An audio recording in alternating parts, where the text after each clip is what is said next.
one of the things we came across last year was a fatwa given by a Taliban ideologue saying circumstances in which Islam allows killing of innocent civilians. This was the headline. This was the headline of an essay which ran for 8 months in a magazine called Nawai Afghan Jihad. Now, we refuted that.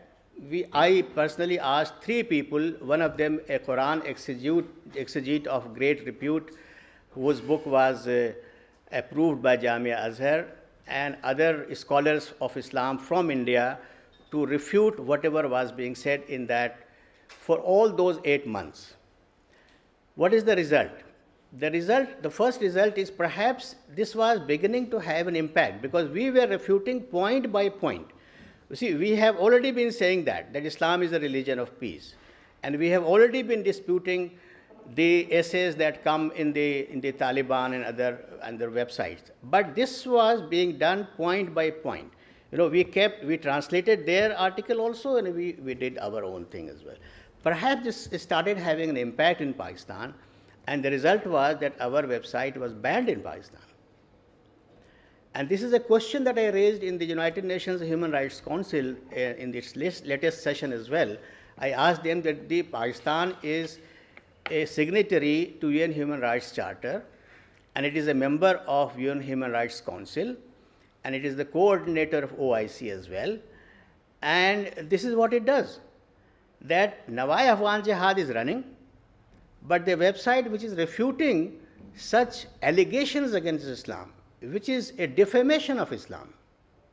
What worse can be the defamation of Islam? So while we blame vested interests in the West or maybe some Sanghi elements in India for defaming and demonizing Muslims, what do you say about this? I mean, there can be no worse demonization of Islam than what is happening in these magazines which are printed all over Pakistan and distributed free from home to home. And then, of course, are available on websites for all to be influenced by. And then if somebody tries to refute that, they do not want that. Anyway, so this is one of the things. Now, the magazines that these people are running, I'll tell you, this will give you some idea of how far they have gone. There is a monthly called Al-Shariat. There is one Azan, which also we keep refuting quite often. Nawai Afghan Jihad, I already told you. Hatim, Muratibun, Al-Qalam, Zarb-e Momin, Al-Hilal, Sadai Mujahid, Jaish-e Muhammad, Rah-e Wafa. These are the magazines that are being run, and these are full of demonization of Islam. These are full of defamation of Islam, as I would say. These are the magazines which present Islam as a religion of violence, as a religion which allows killing of innocent people as well. And they give quotations for Quran and Hadith in order to justify themselves.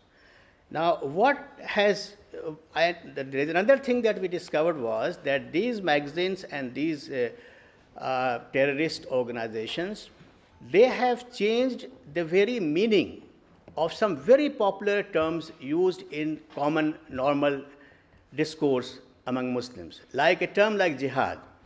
Now, jihad is a very common term. Muslims use jihad for everything. You are going for an exam, you are going for jihad.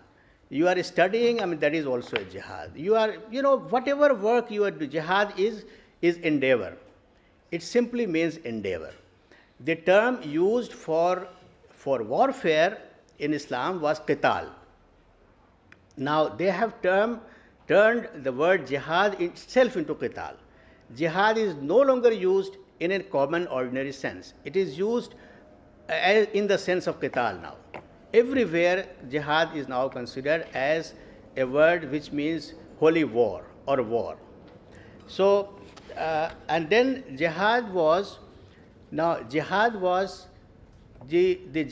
which is essentially the jihad is fight against one's own negative ego. Now, this fight against one's own negative ego is farz-e-ain. It's considered farz-e-ain, which means every individual's duty.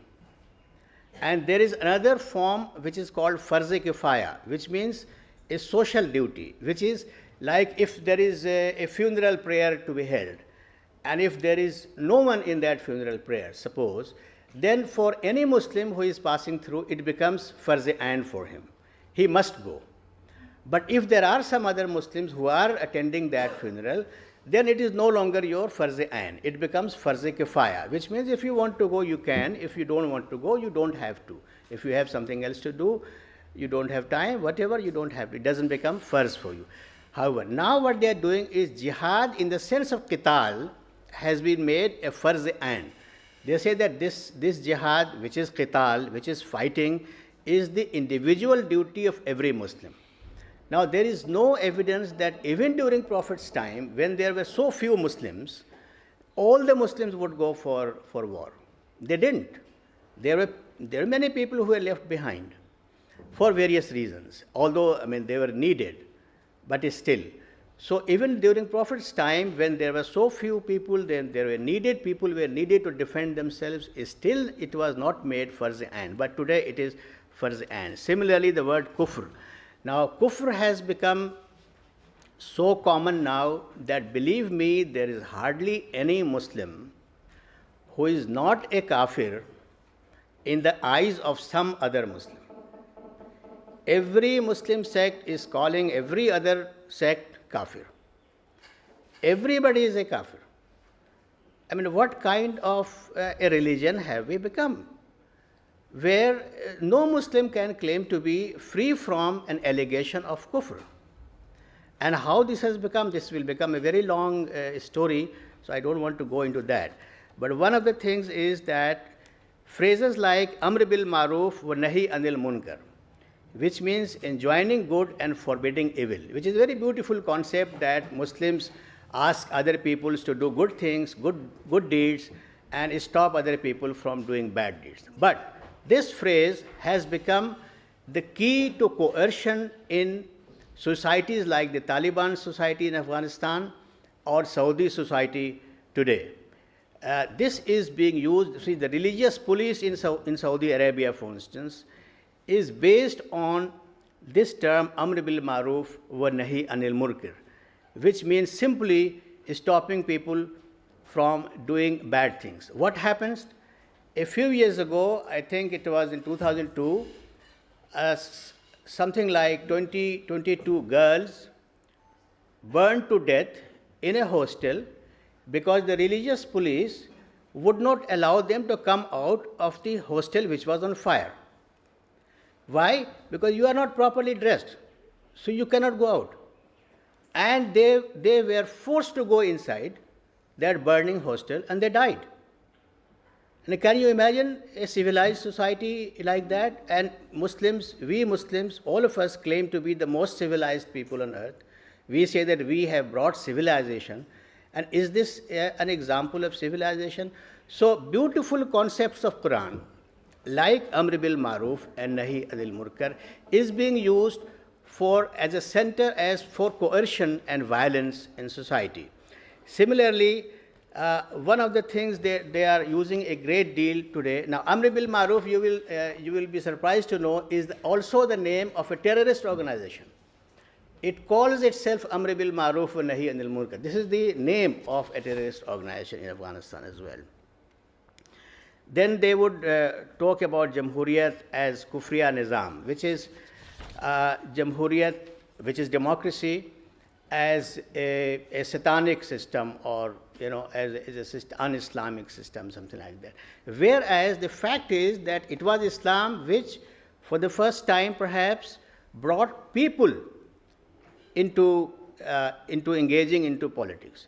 Because even after Prophet, when the successors were chosen, it is all the people of Makkah and Medina who were there who decided this together.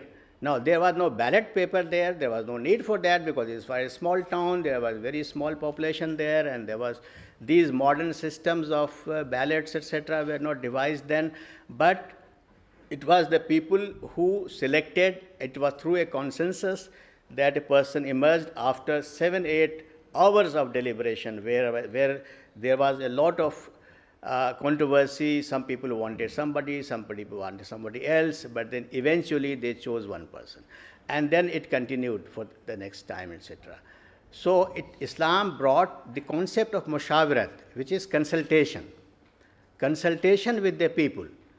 And how can a religion which brought consultation with the people into politics can say that democracy is a kufriya nizam or is a satanic system of God?